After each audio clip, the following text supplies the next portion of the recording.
And the country hasn't been strong enough to have an environmental policy to save them from that.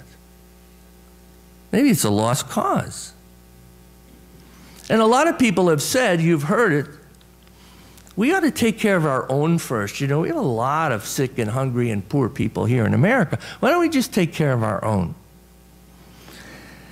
Well, my opinion is there's too much of our own in the world. Let's take care of our own. In fact, I think wars have been started because we want to care for our own. I don't mean in America, but certainly in the world. Let's take care of our own. There's too much of that and not enough of these are God's own people.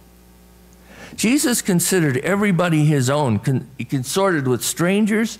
He was usually sitting at a table with what was often referred to as those people. He made a Samaritan, who was an enemy of the Jews because of the way they worshiped, he made a Samaritan the hero of a story. It got him in a lot of trouble. People didn't like it. People would have said to him, hey, look, take care of our own here. Be going out after those other people. And then the phrase, forgiveness, healing, guilt. Old hurts and betrayals drive many of us in the wrong directions.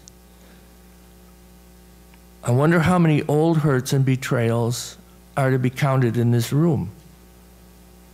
I would be surprised if the list wasn't very long indeed. And sometimes those old hurts and betrayals have caused us to want revenge, for instance. Putting our pain on others quite often happens.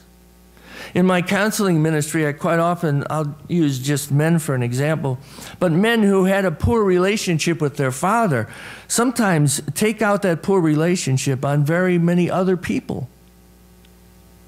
Quite often, they have blamed their mother for these things. And their mother takes on an undue burden. Why didn't my father stay with us? What drove him off? It must have been you. I've seen that worked out in people's lives, and it is painful and tough. And for a man to not have a good relationship with a father, I'm not leaving women out of this. I'm just trying to cover one section of this possibility. For men not to have a good relationship with a father or another significant male figure is very hard for them to learn how to be a man. It used to be in the old days you went in the military, you know. That was a common thing. Go in the military. Go around with other men, learn the discipline, and see if you can learn to be a man that way. And it worked for many. I much appreciate my time, although I had a good relationship with my father. But there are ways that these things happen, and then we cover up our pain by putting up a strong front so often. You know, the person who is usually the loudest in defense of themselves is quite often the most insecure. You've heard this before, and you've seen it worked out. A person who is vulnerable, who takes in a lot of other ideas, who thrashes through them and says, oh, these are actually kind of good ideas, and these, you know, I listened to them, I heard about them, I understand them, but I don't think they work for me. That person is very vulnerable. They are often the strongest person. And the person who says, get away from me, I don't want to listen to you, is often weak.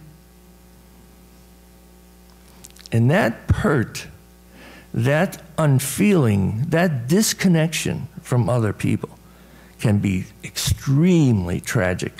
When I was doing prison ministry at the Eastern Maine prison during my seminary time, the chaplain said to us one time, watch the prisoners when you see the ads about reducing child abuse on television, because the television runs in the cells all the time. And when those ads would come on and you did a quick scan of the prisoners, they all turned away from the television. They didn't want to see ads about child abuse because they had been abused. And now they were working out, many of them working out that aggression, that pain, that fear, all those things that had happened to them, they were taking it out on other people. It wasn't fair for them. Why should it be fair for anyone else? And then the last phrase of that prayer, that joy will conquer despair. It's hard to live as though we really believe joy will conquer despair, isn't it? There's some times when despair seems to be winning the race by a long, long margin. But this also means that you live life fully alive.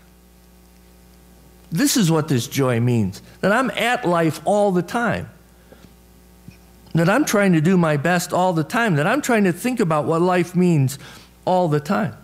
Not 100%, obviously nobody's perfect, but generally that's what I'm trying to do. This joy doesn't have anything to do with being just happy for the moment, like when you bring the new car home, you know. Oh boy, this is wonderful. How long does it take before you say, yeah, I don't really like this car that much? There's a couple of things. Every time my sister gets a new car, I've got it figured out. It's 2 days.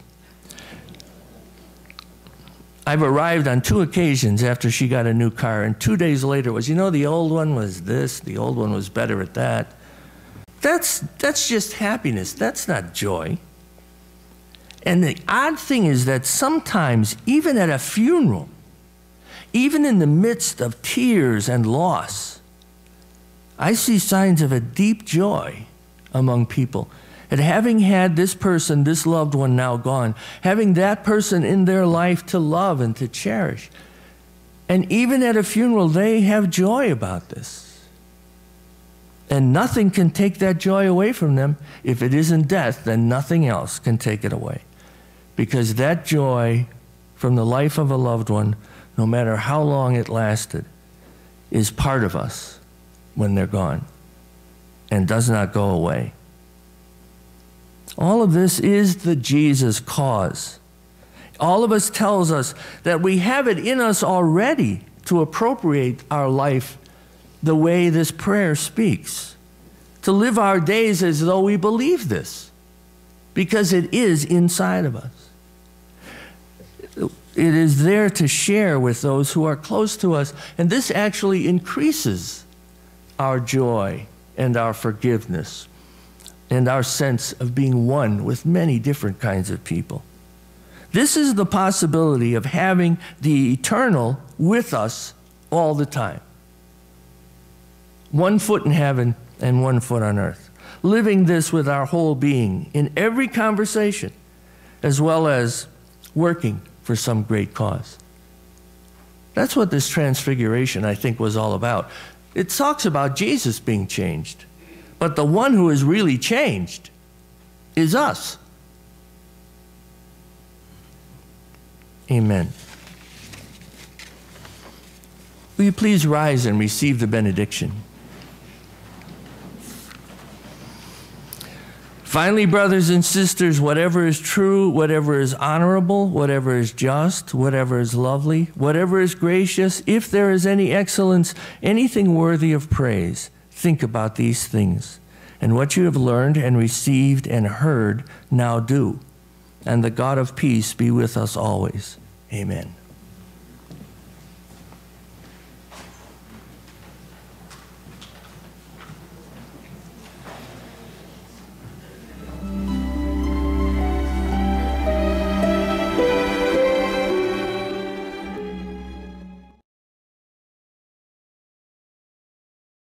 Who's teaching Sunday?